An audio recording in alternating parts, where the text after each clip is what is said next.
First of all, let me say thanks a lot. I appreciate the opportunity to be here. I don't know if you know it or not. Some of you do, some of you don't. Former head of the FBI, Los Angeles, California, retired in 1979, March. And shortly after my retirement, I was asked to investigate the Jeffrey R. McDonald case as a private investigator.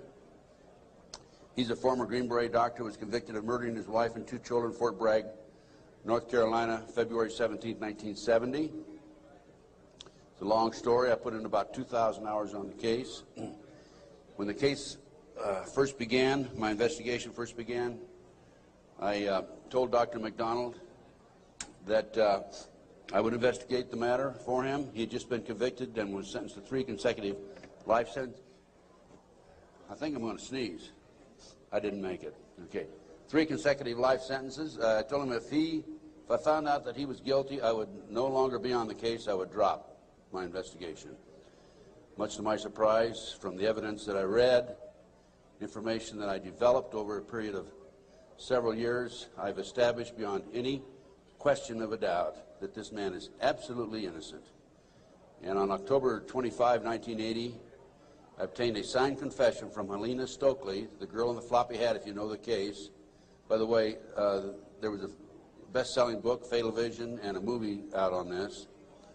And the girl in the floppy hat said that Dr. McDonald did not commit those crimes. They were committed by my satanic cult group. And it was my initiation into the cult that night. And she gave me detailed information about the movement within the house that night, who did what. And I said to her, Helena, how do I know you're telling me the truth? And so one of the questions I asked her, there's a whole series of questions I asked her, and this is on audio video in some instances, the video, but always on audio. She said, I said, Helena, tell me about describe the jewelry box on the dresser in the master bedroom. And she described it right to a T. And just to make sure, I went down to Sears Roebuck and got a catalog and brought it back. And I said, Helena, pick out the jewelry box in this catalog that was on the dresser. She picked out the jewelry box. It matched. Also, she told me that she attempted to ride a rocking horse in the child's bedroom that night. But she couldn't ride it because the spring was broken. The only way she could have known that spring was broken was to have been there the night of the murders, February 17, 1970. So anyway, I submitted a 1,200-plus page report, actually 1,100-plus page, almost 1,200 pages, in March of 1981 to the FBI, Judge Webster, with a personal letter. He was director of the FBI. And I said, Judge, I believe this man is innocent, and he'd run out of money, and, you know, I continued to work it as I usually do. And I think that the FBI should continue along the lines of my investigation. And much to my surprise, I started receiving, by the way, it also went to the FBI and to the U.S. Department of Justice, the Solicitor General's office. And much to my surprise, my witnesses, my 19 new witnesses, including Helena Stokely, started calling me and saying, hey, Ted, the FBI has interviewed me. They're trying to get me to recant. And I'm saying to myself, that isn't the responsibility of the FBI. The FBI is supposed to gather information, not destroy it. And that was my first clue that we had a serious problem in that case. And then I continued on, and I had a number of other cases that I handled privately. And in each instance, I noticed evidence was lost, destroyed, stolen. I noticed that there were strong indications of corruption. So I asked myself, now what's going on here? And over the years, I started gathering material until about 2 years ago. Up until about 2 years ago, I kept saying there's a loose-knit network operating in this country involving drugs, pedophilia, pornography, prostitution, corruption, et cetera, et cetera. 2 years ago, from my research, I'm convinced it's much more serious than that. It's more than a loose-knit network. It is a conspiracy. And you know how the news media comes after us and we use the word C, conspiracy, that C word, well, they can come after me all they like, because I guarantee you right here and now we do have a conspiracy, and I'm going to prove it to you here today. Now, one of the things that convinced me and really got me started in this regard, by the way, this conspiracy involves pornography, drugs, corruption, involves pedophilia, involves organized child kidnapping rings, the finders out of Washington, D.C., CIA cover, covert operation, involved in the international trafficking of children, terrorism, bank accounts, and it goes on and on. By the way, I strongly urge you to go to my booth after this lecture and get my research, my book and my research on missing children. We're going to go into that a little bit in the lecture. But my missing children lecture documents that the finders, an organization in Washington, D.C., this CIA front. It's a covert operation. They're involved in international trafficking of children. And I have a U.S. Customs report, official U.S. Customs report, in my book on the missing children. So I urge you to get it. It's only $10. Now, if you buy any of my products, any of my research, I beg of you, I don't want you to buy it unless you make a half a dozen copies and send it to your friends, okay? The name of the game with me is not copyright. I could care less about copyright.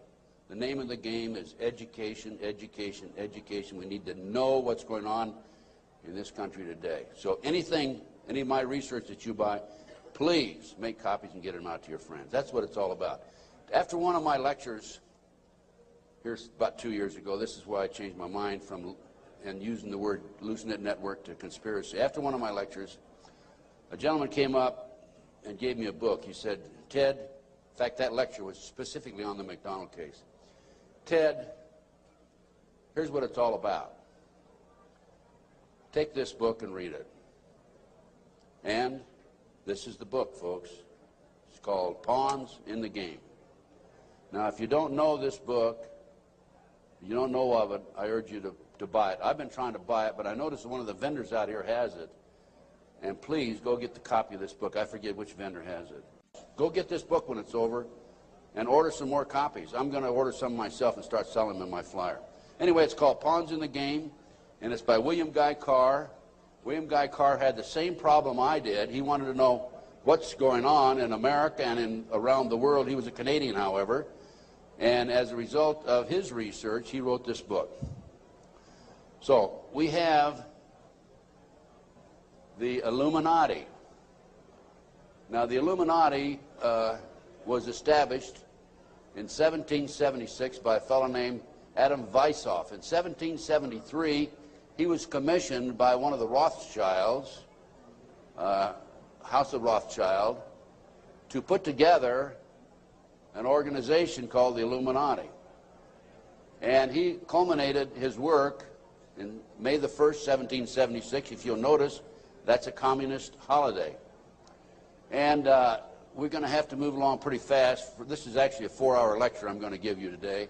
We're going to do it in probably an hour and 15, 20 minutes. But some of his goals, and the goals that he was commissioned to set up, there were 25 of them. And here they are right here. Here's the beginning of it right here. And then rather than read each one of them, I'm going to summarize it, okay, because we got a lot of work to get into. Number one issue was men are inclined to evil rather than good. Number two goal and issue was to preach liberalism. Number three, use the ideas of freedom to bring about class wars. That's what we're doing today. Number four, any and all means should be used to reach our goals as they are justified, any and all means. Number five, their rights lie in force. We're talking about the Illuminati rights lie in force. Number six, the power of our resources must remain invisible until the very moment when it has gained the strength that no cunning or force can undermine it.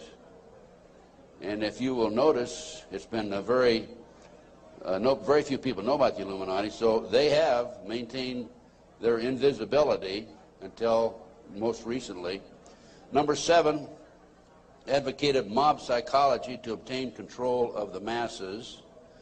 Number 8, use alcohol, drugs, moral corruption, and all forms of vice to systematically corrupt the youth of the nation. I mean, I don't need to document that one. How about South Central LA, CIA drug operations coming in there? How about Mena, Arkansas? Drugs coming into this country, arms and munitions going out. If you don't believe me, talk to Terry Reid, talk to Chip Tatum, talk to some of these other individuals who I know, personally know.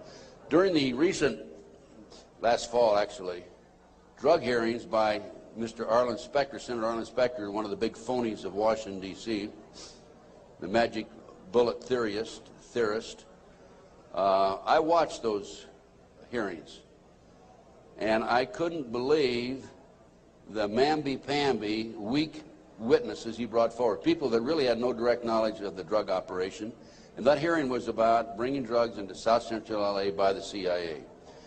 I sent him a list of 16 names of people who had personal direct knowledge of drugs being brought into this country by the CIA. Never heard another word. None of those people ever appeared as witnesses. I might also mention in Oklahoma City, I sent my report, copy my report back to the committee. I sent them a fax and said I had information which would be vital to your investigation of the Oklahoma City bombing. That report, by the way, is also available to you. I urge you to buy it. Never received a response. Number 9, seize property by any means. We're seeing that on a daily basis. Farmers, businessmen, people who are arrested on nebulous charges, their property's being taken away from them. Here's an example right here. This lady right here, she lost everything. Everything. They've come out and raided her house twice, Linda. Twice, Linda. This lady had a house that she bought before her marriage. It was in her name, and they seized it. She no longer has that house.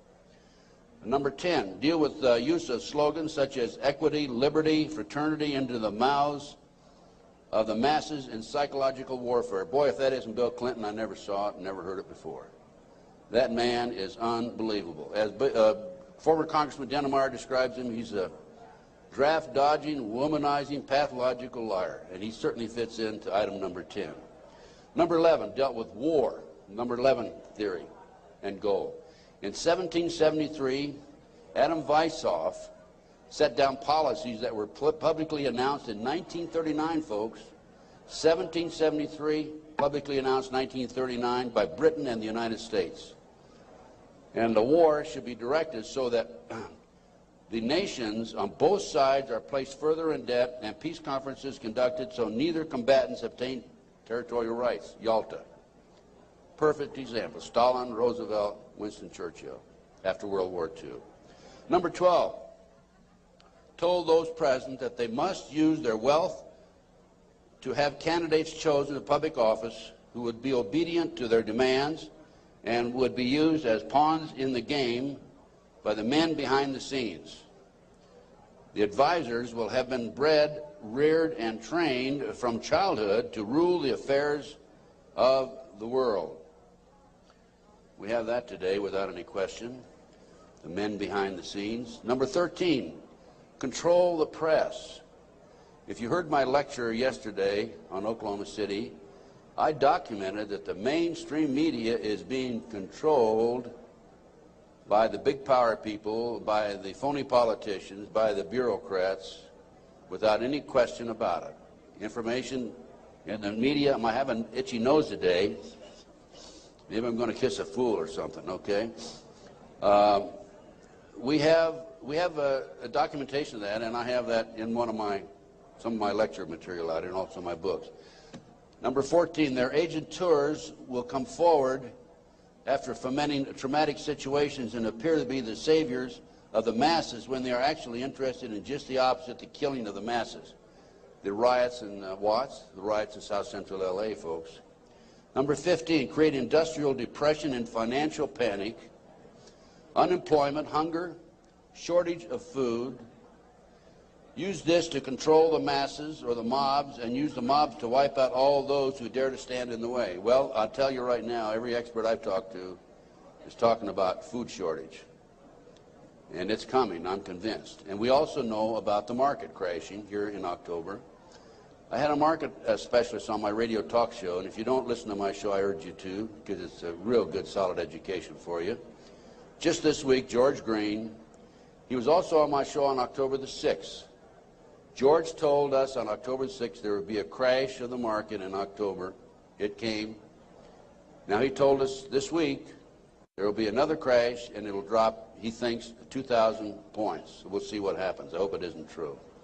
Number 15, create industrial depression and financial panics, unemployment. I've already covered that. Number 16, infiltrate into the secret Freemasonry to be used for their purposes. That's been documented many times. Number 17, expound the value of systematic deception, use high-sounding slogans and phrases, and advocate lavish promises to the masses, even though they cannot be kept. Again, Bill Clinton. George Bush was good at that too, by the way. What's the difference between the Republicans and the Democrats high up? Nothing. Zero. You know, Mr. A, who has a booth next to mine, mysterious Mr. A, he talks about subliminal messages.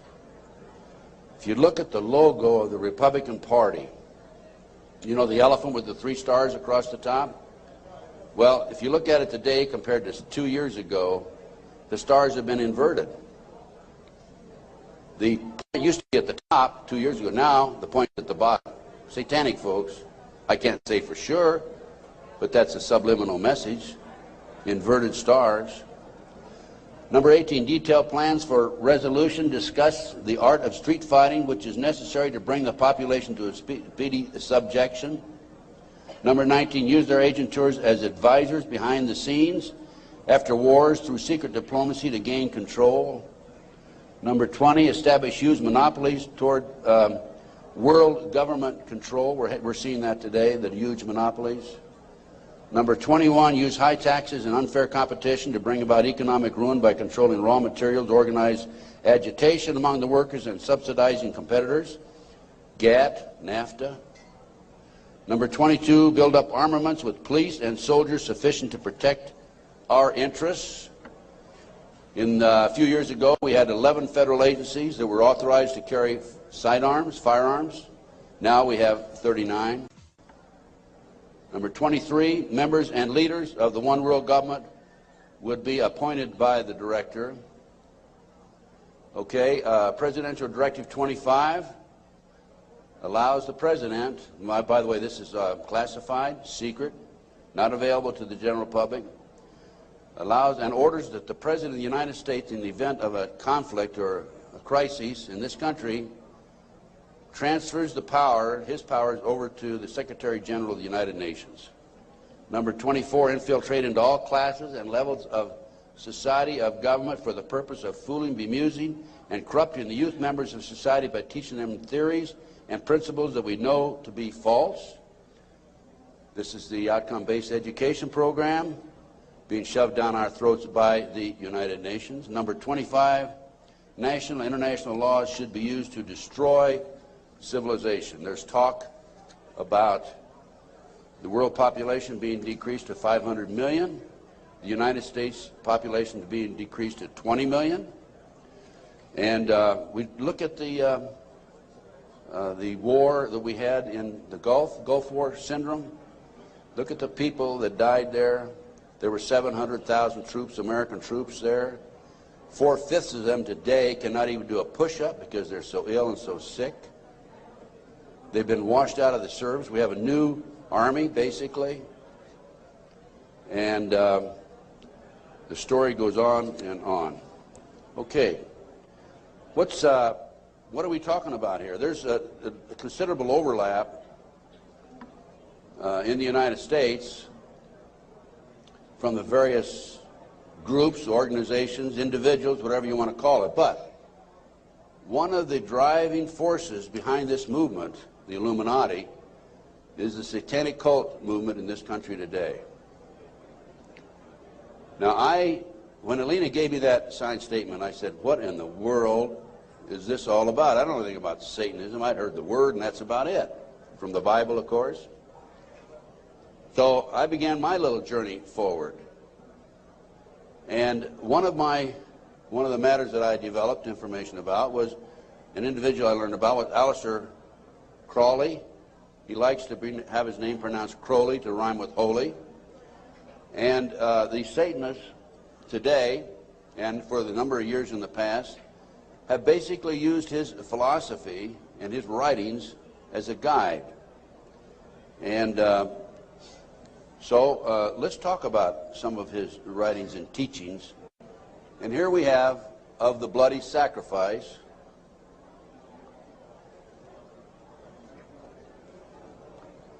And here we have The Blood is the Life. And here on page 94 of his book, it would be unwise to condemn as irrational the practice of those savages who tear the heart and liver from an adversary and devour them while yet warm. In any case, it was the theory of the ancient magicians that any living being is a storehouse of energy varying in quantity according to the size and health of the animal, and in quality according to its mental and moral character. At the death of the animal, this energy is liberated suddenly. The animal should therefore be killed within the circle. We're talking about the satanic circle, or the triangle, as the base may be, so that its energy cannot escape. An animal should be selected whose nature accords that with that of the ceremony. Thus, by sacrificing a female lamb, one would not obtain any appreciative quantity of the fierce energy useful to a magician who was invoking Mars. In such a case, a ram would be more suitable, and this ram should be virgin. The whole potential of its original total energy should not have been diminished in any ways. And now listen to this sentence, folks, closely. For the highest spiritual working, one must accordingly choose that victim which contains the greatest and purest force. A male child of perfect innocence and high intelligence is the most satisfactory and suitable system. We're talking about human sacrifices. There are, in my estimation, over 3 million practicing Satanists in America today. Now, how did I come up with those figures? I have informants. I have an informant in South Central LA, population of 200,000, told me there are 3,000 practicing Satanists in that area. That's where the famous, well-known case, McMartin case on the preschool took place. I have an informant in Lincoln, Nebraska, told me 3,000 practicing Satanists. Lincoln, Nebraska, town of 200,000. South Bay area, Manhattan Beach area, about 200,000. How much time? I get more than an hour today.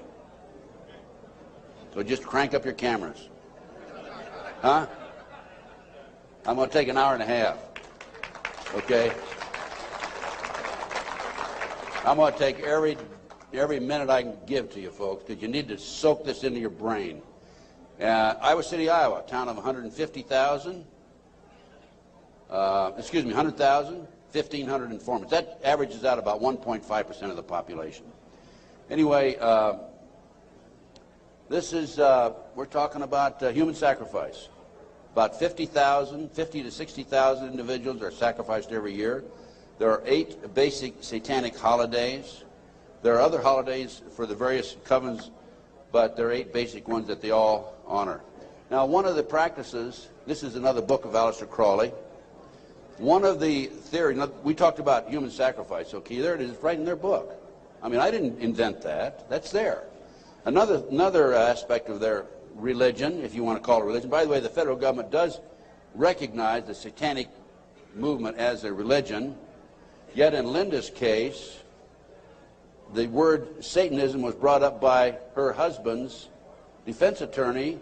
They sealed the records, have not made it available, and when she writes to her children and says, believe in God, she gets a letter back from these people saying, you can't mention God in your letter to your children. That's just an example, okay?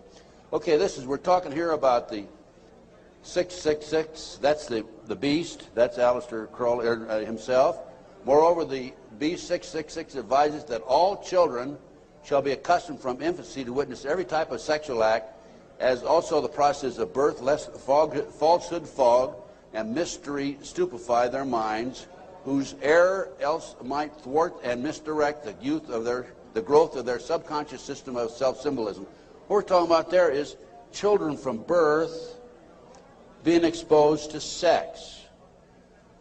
These people, the satanic movement in the world, has set up preschools throughout the world for the purpose of getting their hands on our children. The parents drop them off at 9 in the morning, come back and pick them up at 4, 3, 4, 5 at night. In the meantime, in many of these preschools, the children are exposed to sex from the time of birth. In Linda Wiegand's case, it's exactly what happened. These children have been exposed to sex from the time that her ex-husband got his hands on those babies right up to the present time. And I have a page missing, and I'll have to dig that one up some. I don't know what happened to that page. Maybe the Satanist got it. It may therefore be considered improper as a general rule for your sexual gratification to destroy, deform, or displease any other star.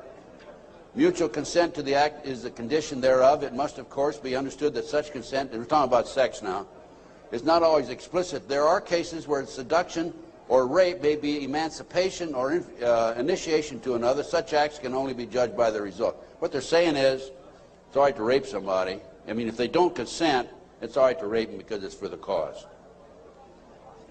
Let's talk about the McMartin case. In April 1985, authorities went to the McMartin case and looked for tunnels under the school. The children had said that they were taken into tunnels under the school. There was a chamber down there. They were sexually molested. That involved ceremonies, adults with robes, candles, chanting.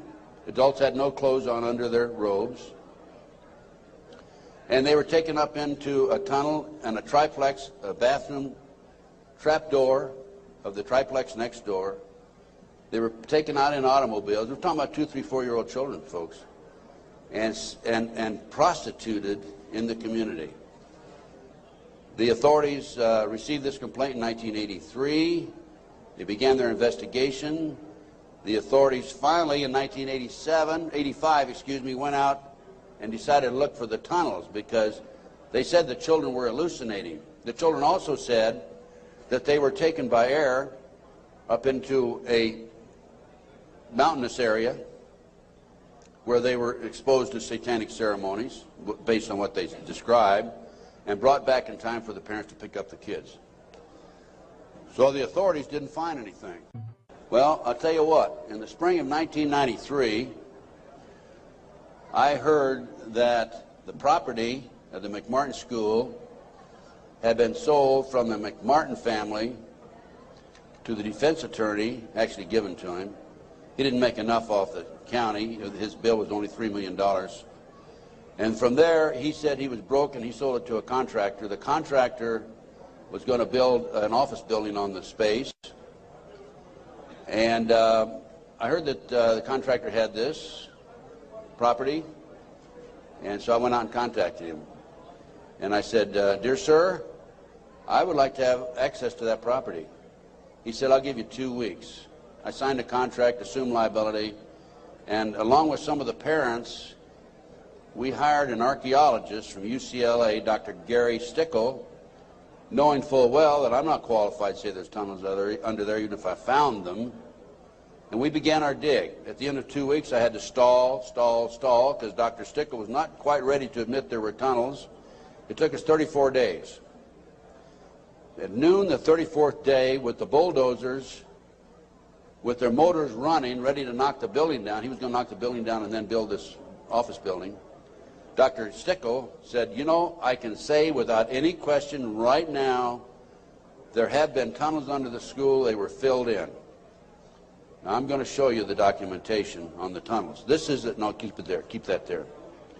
This is the what we found. This is a preliminary report. I have a 186-page scientific report available to you out here if you're interested, by the way. We found a 9-foot wide subterranean entrance under the west wall of dog room. There were 4 classrooms. That was Ray Bucky's room. By the way, Virginia McMartin and Ray Bucky were tried. Virginia, the grandmother, was acquitted. Ray had a hung jury. And we found these tunnels in the middle of the second trial of Ray Bucky. They could have been used to convict him. We called the prosecutor. He sent his investigator out, Mr. Perez.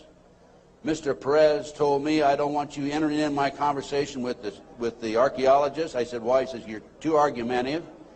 And I said, well, okay, you go in and talk. I'll just keep my mouth shut. We went in, he talked, and he argued with the archaeologist. There's an investigator not qualified to talk about tunnels. He said, there aren't any tunnels there, and the archaeologist, of course, argued. But anyway, they didn't use that evidence, strong evidence, in the second trial. They ignored it, right in the middle of the second trial. I might mention this. The children identified professional football players, professional baseball players, household name actors, actresses, and the son of the leading politician, not a leading politician, the leading politician in Los Angeles as being perpetrators. Okay, we found an avocado tree root cut on both sides of the entrance, and I'll show you this in just a few minutes. The entrance of the tunnel, as I said, it was 9 feet across the top, and on one side was a live avocado root, on the other side was a dead avocado root. They had to cut that out. We have this, by the way. We found a plastic Disney bag, copyright 1982, about 4.5 feet below the classroom floor, and 3 to 6 inches in from the entrance and under the foundation. Now, the reason that plastic Disney bag is so important is because we think that they filled the tunnel in 1982 when the complaint was initially brought to the attention of the authorities. I said 83 earlier, it's 82 when the complaint was made.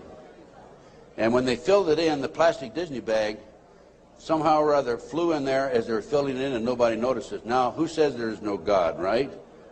What documentation, fantastic documentation, that tunnel, the entrance to that tunnel, this is right at the entrance, was filled in 1982 or sometime subsequent to 1982. Mr. Ken Lanning, the outstanding know-it-all FBI expert, behavioral science, says that I took that garbage bag in 1993 out of a trash can and placed it there, that I planted evidence. Of course, Mr. Lanning says there's no organized satanic movement in this country today. There's only a few dabblers here and there. Thank you, sir. We have another 3 hours to go, okay? Can you hang in there? Okay, the tunnel proceeded south, then 45 feet through classroom 4 and 3 and north, then 10 feet within the classroom 4. The tunnels were 30 inches wide, 44 to 46 inches deep, with the top of the tunnel 30 inches under the classroom floor. The children were able to walk through it. We're talking about young kids now, right? The adults had to stoop down and walk through it, but they could do it.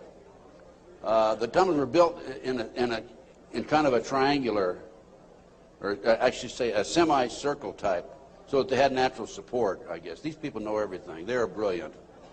The footing between classroom 3 and 4 was arched, where the tunnel passed underneath it, and 12 inches shorter in depth at this location than the same footing 12 feet to the north. I'll show you that in just a minute. That's significant because the arch was where the tunnel went, and it was arched in that particular location, whereas 12 feet away it was 12 inches longer or thicker. Footing between, let's see, there were 4 large upright containers were found in the tunnel under the arch, obviously hand-placed.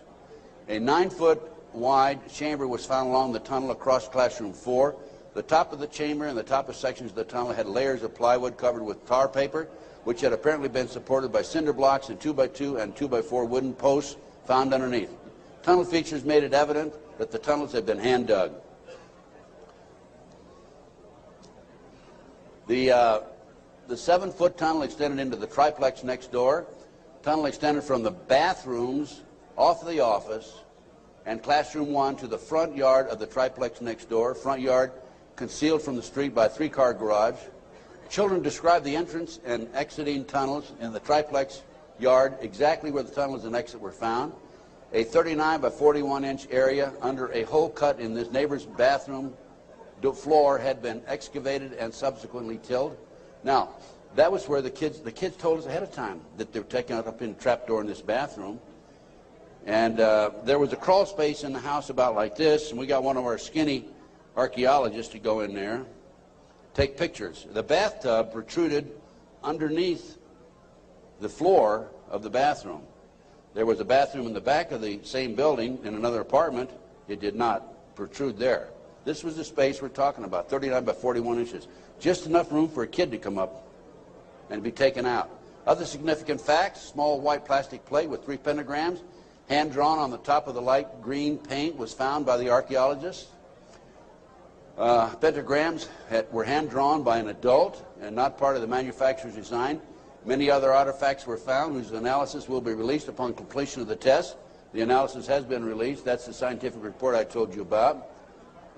No doorknobs were on classroom 3, only a dead bolt lock. Each classroom had an on and off switch which was labeled fire alarm. The system did not connect to the fire station but was used as an alert within the school if somebody came around. More than 2,000 artifacts were found under the school floor, including over 100 animal bones. Due to the constraints and time constraints and so forth, we had to discontinue the process on noon the 34th day. By the way, this cost us, a lot of people donated their time. It still cost us money. It cost us between $55,000 and $60,000. I personally put in $17,000, which I ended up, in many instances, paying over a long-term period payment plan. This is a floor plan of the whole lot. There is, right there, the building itself. This is the entrance, the concrete slab, a vacant lot there.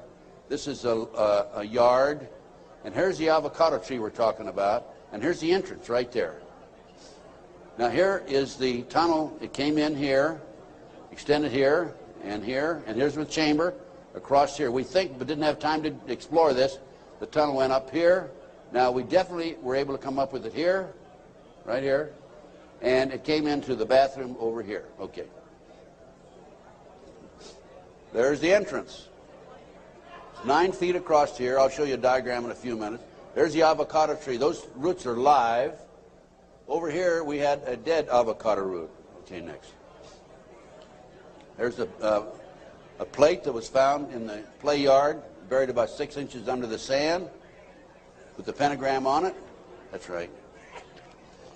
And here's a diagram of the tunnel. This is the entrance of the tunnel. Now, that's the floor, the footing for the classroom 4. Here's the plastic Disney bag, was located right there, partially under the footing and partially out. And this AF means artificial fill. And this was the shape of the entrance. Okay.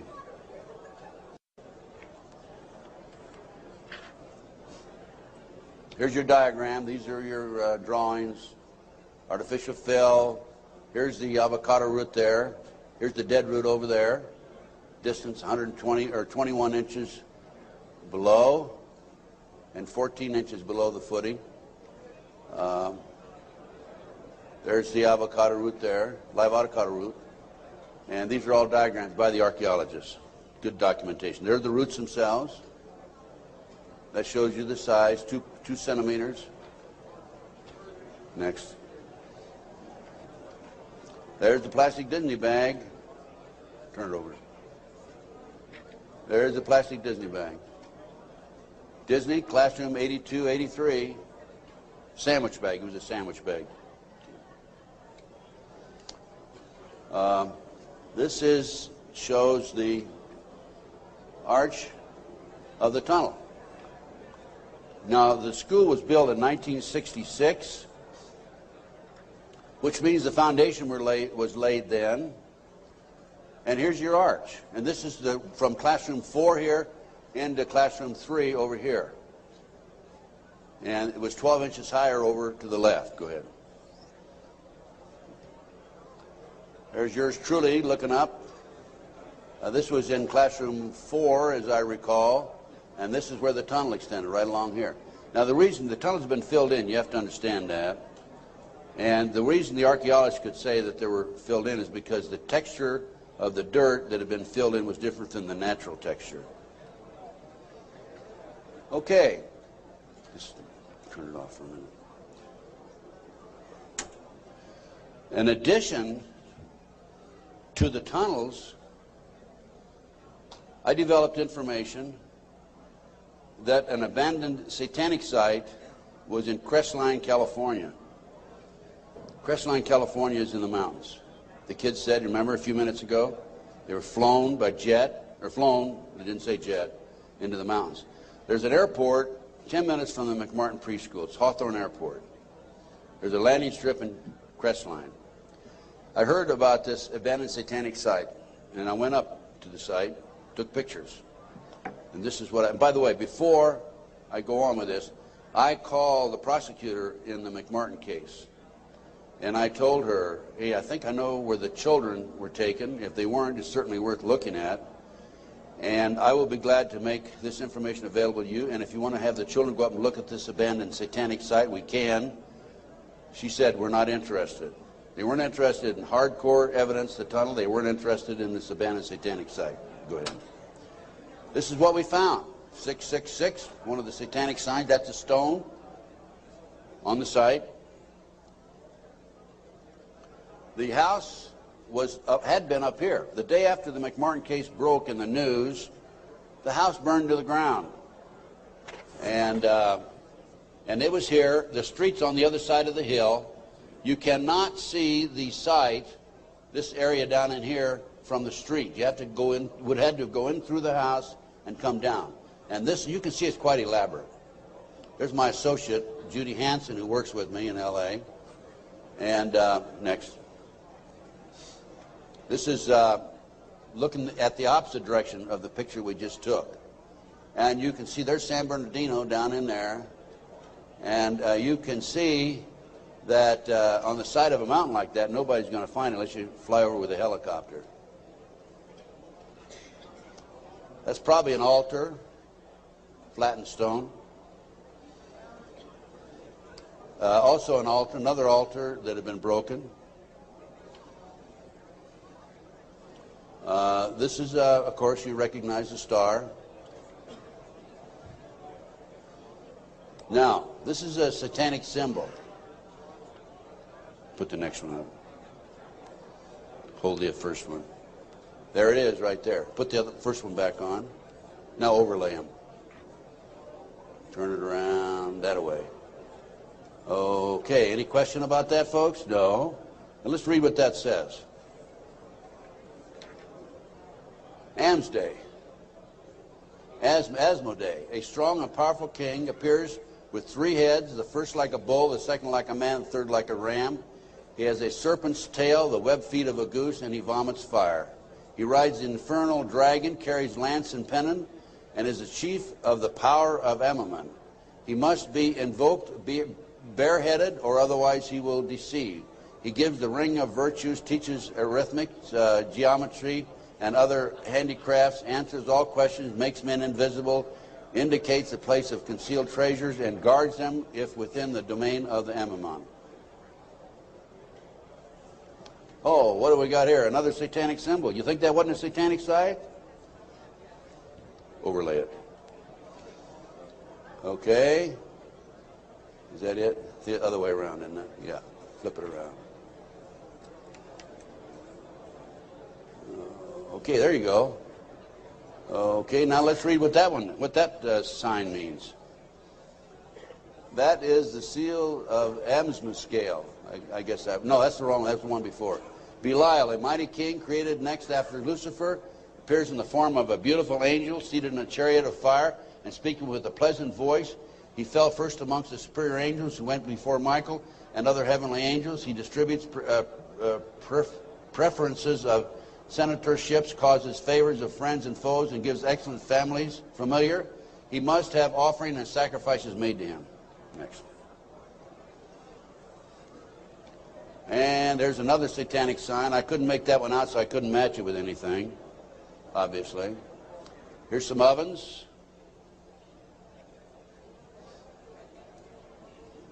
That was a large circle with a number of signs in it, a lot of writing. We couldn't get up high enough that we could take a good picture of it. Next. And let's put that back a minute. That's another case. Okay, nothing came of that. Nobody was interested in an abandoned satanic site, even though it appears to have been related to the McMartin case. I have to say that I was very disappointed. We gathered this evidence privately. The police don't have the capability of doing so. Too many high-pressure people involved. Too many prominent individuals involved. So that's just an overview of the McMartin case, folks. No question in my mind that it was a satanic operation. And Dr. Roland Summit, UCLA psychiatrist, says, who's done a lot of research in this field also, that there are 50 other preschools in the country where the kids have talked about going down into tunnels. Now, this is another case that I worked out of Philadelphia, similar case to Linda's. And this is the Lou Bear case. Lou called me back in, I guess, the late 80s. And he said that he had gone underground with his children. The great FBI came in with their SWAT team, as they did with Linda, raided his house, grabbed him, put him in jail, took the children, turned them over to his ex-wife, whose boyfriend, according to the children, was sexually molesting them. And Lou said, "What can I do, and how can you help me?" So I was willing to go back and testify for Lou. And one of the matters that I was going to testify about were the drawings by the kids. And it's not a funny thing, but it's an established fact that children who have been sexually molested for some reason or other, when they're, 2, 3, 4, 5, 6, 8, 10 years old, whatever, will invariably draw pictures of their activity, of their exposure to these nefarious matters. Invariably they do that. Now, when I was that age, I was drawing cars and airplanes, and the girls were drawing flowers, right? But these kids invariably will draw these pictures. As you can see from Linda's case, she has pictures at her booth that her children have drawn. Now, I was going to go back and testify for Lou, and I was going to say that based upon my reviewing the pictures drawn by the children, they've been exposed to a satanic activity. This is the most telltale of all the pictures. I'm going to show you a series of them. This is a totem pole with a goat's head at the top, children at the various highest level. I understand, again, I say I understand because I'm not sure, because there's so much secrecy involved in the satanic movement. 8, 10 layers of classes of people within themselves, like the dabblers on up to the very highest level. But from my sources and my informants, I've been told that the various highest level of Satanism, you will have the totem pole, which is usually 3 to 6 feet tall, made out of wood, with the goat head at the top. So I was going to testify that based on my experience, that these children were exposed to the highest level of Satanism mainly because of this drawing right here, the goat hole, the totem pole with the goat's head. The judge would not allow me on the witness stand. I flew all the way to Philadelphia from Los Angeles, wouldn't allow me to testify. These are some of the other drawings.